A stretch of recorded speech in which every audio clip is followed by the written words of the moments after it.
Drift velocity is defined as the velocity of charge carriers within a conductor, or the average velocity of these charge carriers.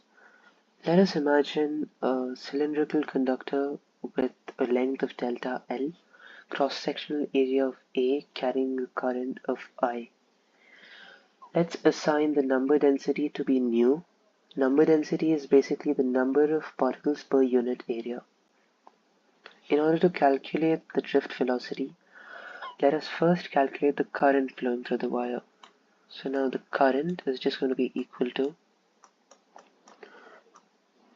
the flow of the number of charges that flow through, which is Q, divided by T, or delta Q by delta T. Now the number of charges that pass through is going to be equal to nu multiplied by the volume.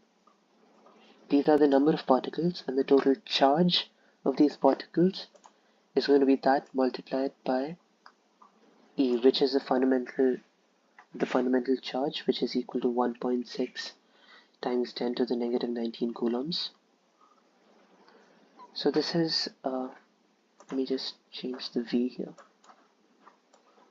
That's an uppercase V for volume. The lowercase v is used for velocity. So this is nu times V times big V times E divided by delta T. Now let's break this down further. The delta V can be written as A times delta L because that's the volume of the conductor.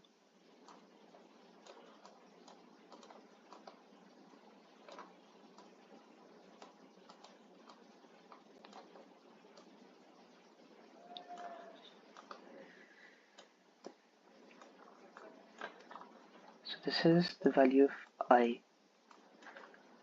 Now if we look at this last equation very carefully, we can see that it has delta L by delta T. And now the definition of velocity is the change in position divided by the change in time. So what we can do is we can divide delta L by delta T, which gives us velocity.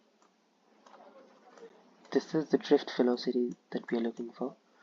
So we can say that I is equal to nu into A into small v, which is our drift velocity, and let's just call that v sub d, right? And now let's isolate the v sub d term. So v sub d is equal to I divided by nu AE.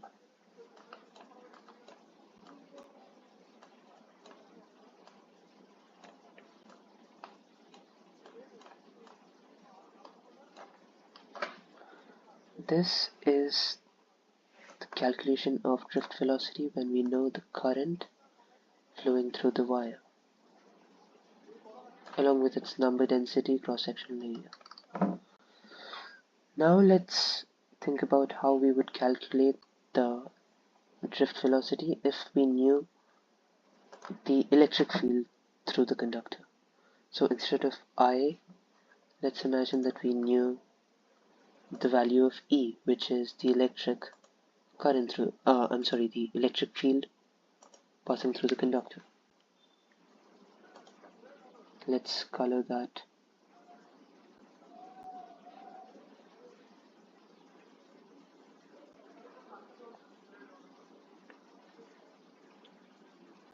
Let's color that blue. And instead of I, we would have an E. Right? So velocity would be defined as acceleration into time. Now if the time taken is equal to tau, which is called the relaxation time, which is the time between two motions of the electrons, because the electrons do not travel with uniform velocity, they are interrupted. The time between two movements is called the relaxation time, and it's denoted by tau. So we can say that V is equal to A tau. Now Newton's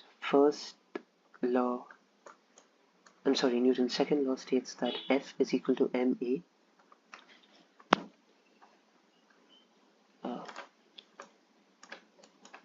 is equal to ma.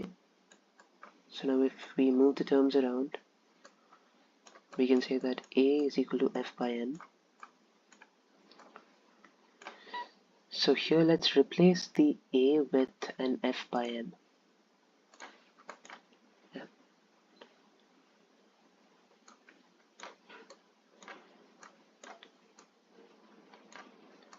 And of course the mass that we are dealing with here is the mass of the electrons, so that's just going to be m sub e. So V is equal to F by m sub e times tau. Now what is the value of F here? What's the force that's acting on the electron? That is the charge of the electron multiplied by the electric field divided by the mass of the electron. And now the charge of the electron is just denoted with the E.